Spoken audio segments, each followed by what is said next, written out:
शिवाय नमस्तुभ्यम दोस्तों, आज मैं आपके लेके आई हूँ महाशिवरात्रि की संपूर्ण कथा।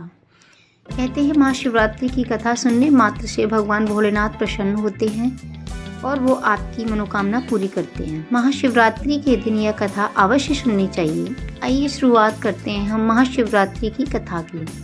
जय भोलेनाथ, हर हर महादेव। प्राचीन काल की बात है, फाल्गुन मास की कृष्ण पक्ष की एकादशी की रात चतुर्दशी की रात्रि थी। यह वही रात्रि है जिसे महाशिवरात्रि कहा जाता है।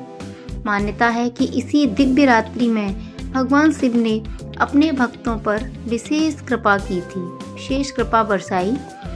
एक बार एक निर्धन शिकारी जंगल में शिकार की तलाश में भटक रहा था।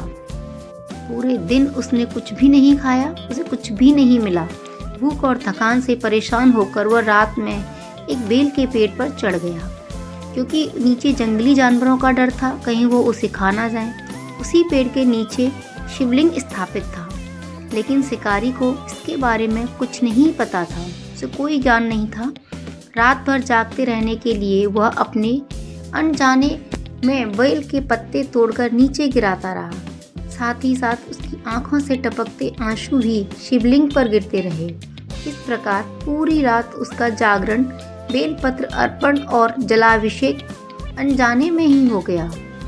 सुबह होने पर जब उसका अंत समय आया तो यमदूत उसे लेने आए, लेकिन तभी भगवान शिव प्रकट हुए और बोले, ये मेरा भक्त है, इसने महाशिवरात्रि की रात्रि में मेरा पूजन किया है।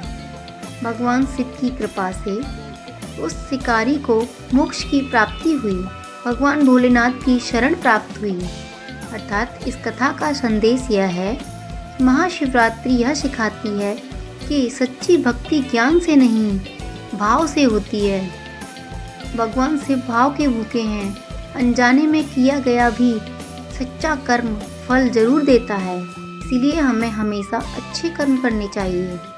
महाशिवरात्रि का महत्व यह है, इस दिन व्रत, रात्रि जागरण, शिवलिंग पर जल, दूध, बेलपत्र अर्पण करने से पापों का नाश होता है, आपकी मनोकामनाएं पूर्ण होती हैं, भगवान भोलेनाथ आपसे प्रसन्न होते हैं और शिव की कृपा प्राप्त होती है।